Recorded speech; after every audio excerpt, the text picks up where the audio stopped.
हमारे YouTube channel Aryan career point पर आपका स्वागत है। आज हम मॉडल पेपरों की श्रृंखला में लेकर आए हैं हिंदी अनिवार्य कक्षा 12 का मॉडल पेपर।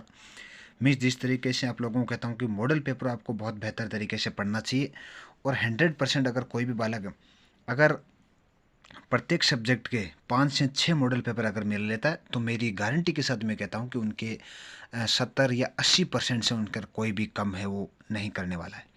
तो मॉडल पेपर आप बहुत बढ़िया तरीके से पढ़ें, शानदार तरीके से पढ़ें। और हमारे चैनल पर अगर आप नए हैं तो चैनल को सब्सक्राइब करें, लाइक करें और अन्य लोगों तक शेयर भी करें।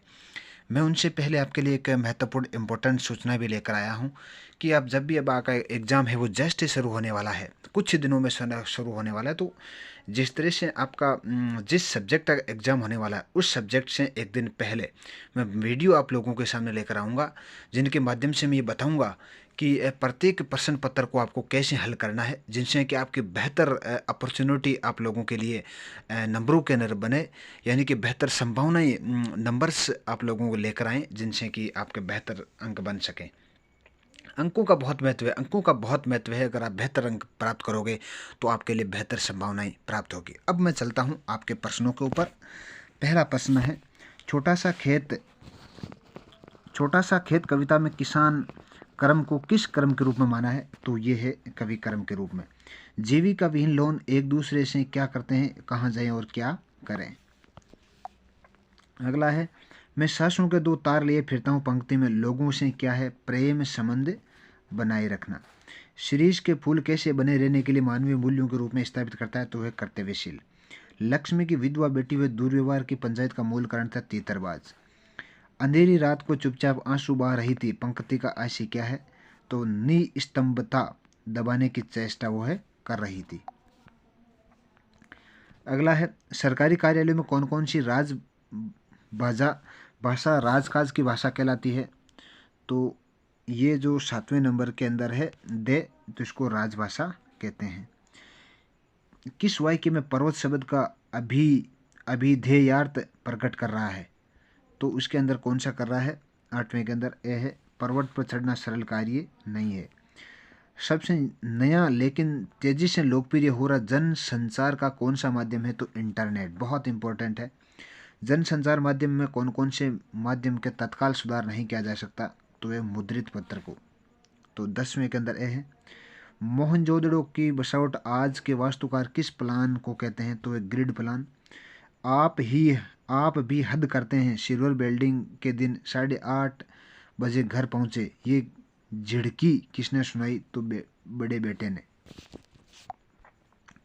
अगला है रिक्त स्थान वाले, जिस वाच्यार्थ एवं लक्ष्यार्थ से भिन्न विशिष्ट चमत्कारी अर्थ का बोध होता है उसे कौन सी शब्द शक्ति कहते हैं? तो इनके लिए आपको बताना व्यंजना शब्द शक्ति।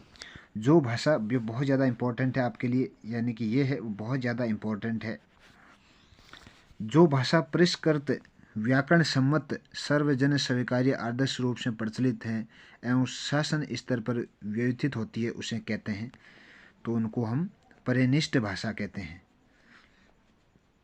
जो रहीमन गति दीप की कुल कपूत गति सोई, बारे उजियारो करे बड़े अंधेरो होई, पंक्ति में कौन सा अलंकार है? तो इसको श्लेष अलंकार बोलते हैं। जहाँ सौंदर्य वर्णता इतना बड़ा चढ़ाकर किया जाए लोक मर्यादा का उल्लंघन कर जाए, वहाँ कौन सा अलंकार होता है? वहाँ अतिशोक्ति अलंकार माना जाता है। आगे है, मान लेना या सम्मिलित होना अंग्रेजी शब्द क्या है? तो इसको ACCED एक्सेड बोलते हैं। और पार्टिलिटी शब्द का हिंदी पारिभाषिक शब्द क्या है? पक्षपात। अगला तीसरा प्रश्न है, निम्नलिखित एक आपके अपठित गद्यांश आएगा, एक अपठित पद्यांश आएगा, उनको बेहतर तरीके से पढ़ना है और उत्तरों तक पहुंचना है। हम भारत के साहित्य में एकता की चर्चा कर, जहाँ हम भारतवर्ष के भिन्न भिन्न भाषाओं को साहित्य समाश्रय होता है, या जब हिंदी, बंगला, मराठी, गुजराती अथवा इन भाषाओं की चर्चा करते हैं। तो भारतीय साहित्य में एकता का विस्तृत आशय क्या है? एकता का विस्तृत आशय की यहाँ पर अनेक प्रचलित महान प्रवृत्तियाँ हैं। शास्त्र शब्द का पर्यायवाची गद्यांश में छाट कर लिखना, तो शास्त्र का हो जाएगा साहित्य। शास्त्र का पर्यायवाची क्या हो जाएगा? साहित्य, शास्त्र ऐसे हो जाता है। मराठी साहित्य में क्या प्रासंगिकता है? मराठी साहित्य के अंदर है कि व्यक्तिक निबद्धता की अधिकता की प्रासंगिकता है। अगला है भारतीय साहित्य की क्या विशेषता है। तो भारतीय जो साहित्य है उनकी मूलभूत एकता होना ही इनका प्रमुख है। गद्यांश में किसकी चर्चा की गई है। गद्यांश के अंदर भारतीय साहित्य की चर्चा की गई है। अगला प्रस्तुत गद्यांश में उचित शीर्षक लिखिए। तो भारतीय साहित्य की एकता।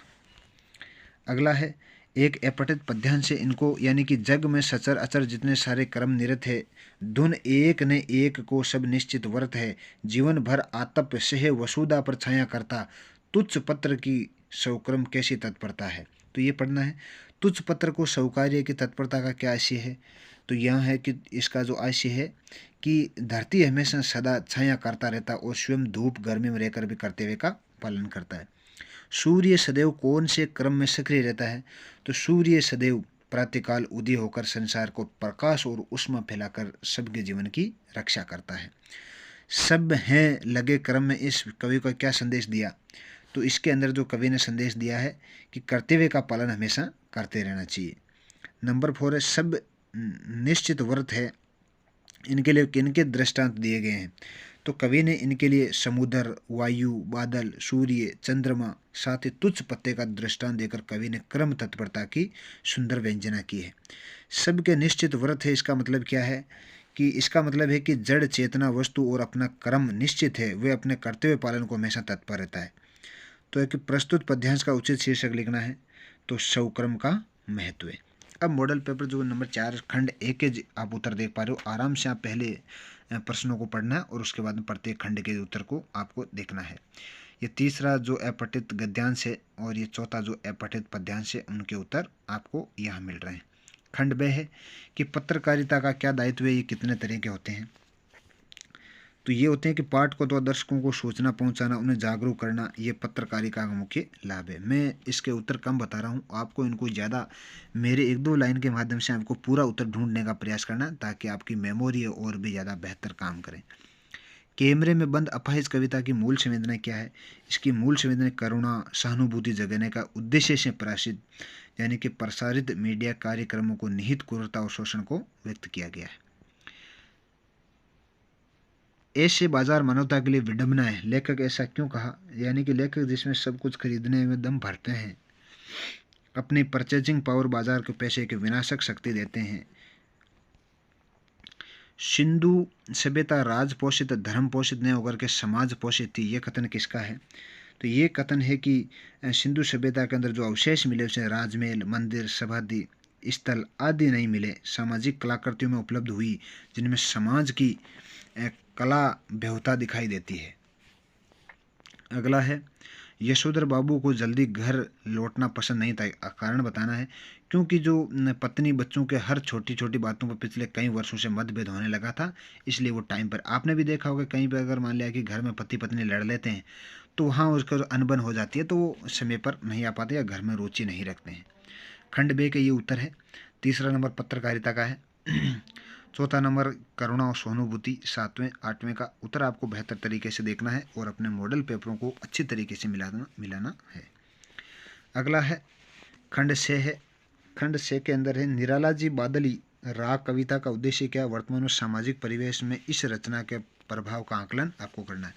बादल राग कविता में सूर्यकांत त्रिपाठी निराला के क्रांतिकारी भावों को पूरित कविता, जिसमें कवि बादलों के क्रांति का प्रतीक माना है। कवि ने शोषित वर्ग हित में बादलों को आह्वान किया और क्रांति के प्रति बादलों को गर्जना सुनकर पूंजीपति वर्ग भयभीत हो जाता है, जब कृषक वर्ग आशा भरे नेत्रों से देखता है। आगे है बात और भाषा परस्पर जुड़े होते हैं किंतु कभी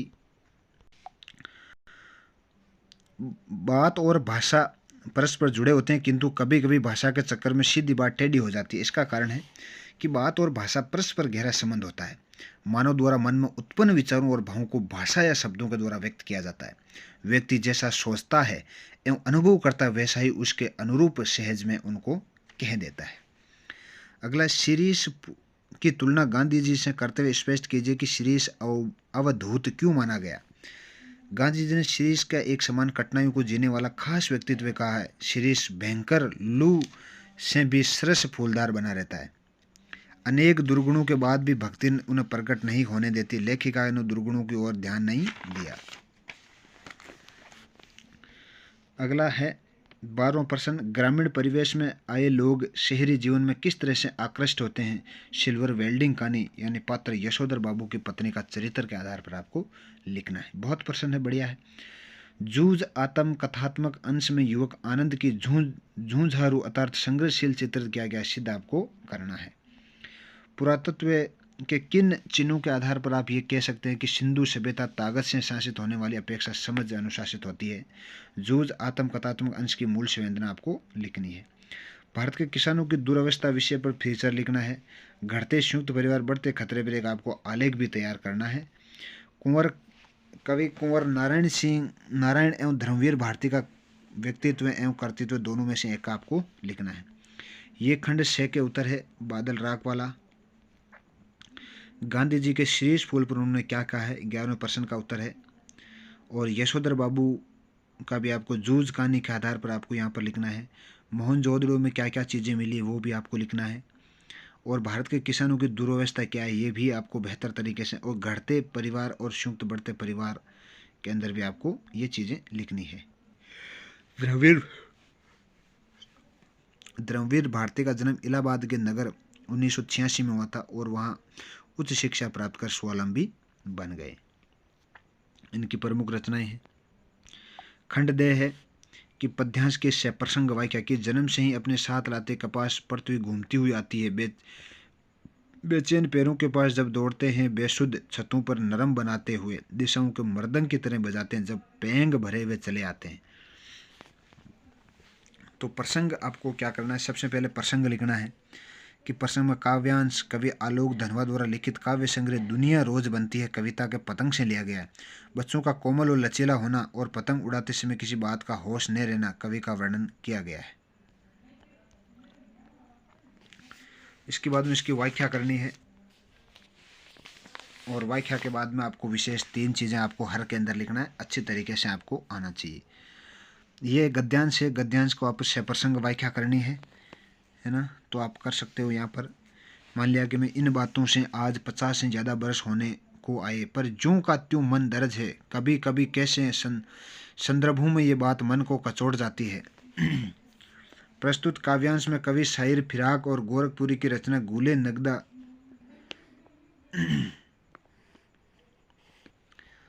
अगला आपको एक में प्रसंग व्याख्या और विशेष तीनों चीज़ें आपको बेहतर तरीके से लिखना है। अगला है अगलो कि स्वयं को शासन सचिव शिक्षा विभाग रवि कुमार मानते हुए राज्य के समस्त संस्था प्रधानों को गुणवत्तापूर्ण शिक्षा सुनिश्चित हेतु अर्थशास्त्र के पत्र आपको तैयार करना है। तो जैसे क्या लिखना है कि राजस्थान सरकार शिक्षा विभाग शासन सचिवालय जयपुर है, पत्र संख्या आपको यानी कि बाईं तरफ लिखना है, रवि कुमार शासन सचिवालय जयपुर श्री संस्थान प्रधान जी, दिनांक आपको राइट तरफ आप लिख सकते हो। तो ये आपको वहाँ से तैयार करना है। उसके बाद में किसी विषय पर एक सार गर्भित निबंध भी आपको करना, जैसे कैशलेस अर्थव्यवस्था चुनौतीपूर्ण सकारात्मक कदम, मोबाइल फोन छात्र के लिए वरदान या अभिशाप, राजस्थान को पर्यटन की संभावना, मानव के लिए चुनौतियों भ्रूण हत्या। अगला से प्रसंग वाक्य है, विशेष है, से प्रसंग वाक्य विशेष आप आराम से करना है। ये आपका जो अर्थशास्त्र के पत्र है बहुत बेहतर तरीके से आपको तैयार करना है। और ये आपकी विज्ञप्ति भी आपको ये विज्ञप्ति अर्थशास्त्र के प्रति तैयार करके रखना है। और एक निबंध आपके कैशलेस पर है, तो कैशलेस की और बढ़ता कदम है, कैशलेस की व्यवस्था क्या है, कैशलेस के लाभ क्या है, इन सारी चीज़ों पर आपको एक तैयार करना है। तो आज के लिए आपको इतना ही, और मॉडल पेपर आप लगातार देखते रहिए, मिलाते रहिए। आज के लिए इतना ही। जय हिंद, जय भारत।